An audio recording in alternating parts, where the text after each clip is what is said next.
White House Chief of Staff John Kelly has been given the authority to sign off on most cabinet members' travel on government-owned, rented, leased or chartered aircraft following the resignation of Health and Human Services Secretary Tom Price.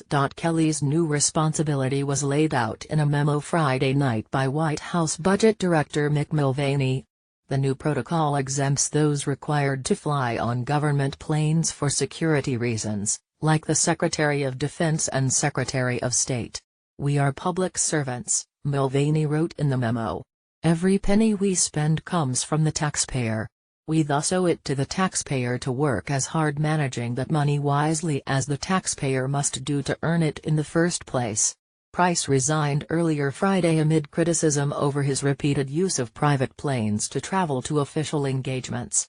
On Thursday, Price had expressed regrets and had offered to pay back nearly $52,000, though that amount represented a fraction of the total cost.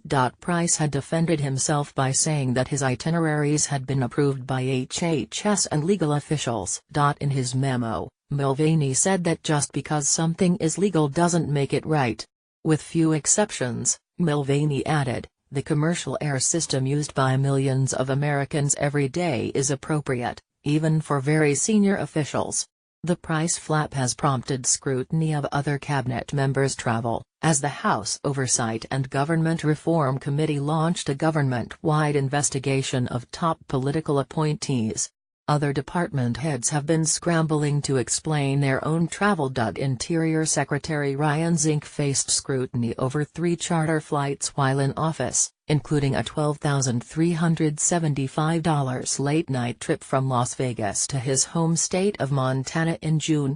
On Friday, he dismissed the controversy over charter flights as a little BS over travel, but he said taxpayers do have the right to know official travel costs. Price, 62, was seen in Congress as a foe of wasteful spending. As HHS Secretary, he led a $1 trillion department whose future is the key to managing mounting federal budgetary deficits. As Secretary, Price criticized the Medicaid health program for low-income people, saying it doesn't deliver results commensurate with the hundreds of billions of dollars taxpayers spend on it. As a congressman, he favored Medicare privatization. But Price's image as a budget hawk took a hit when reports of his official travel started bubbling up.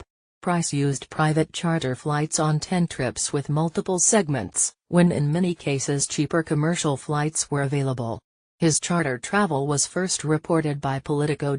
On a trip in June to Nashville, Tennessee, Price also had lunch with his son, who lives in that city, according to Politico.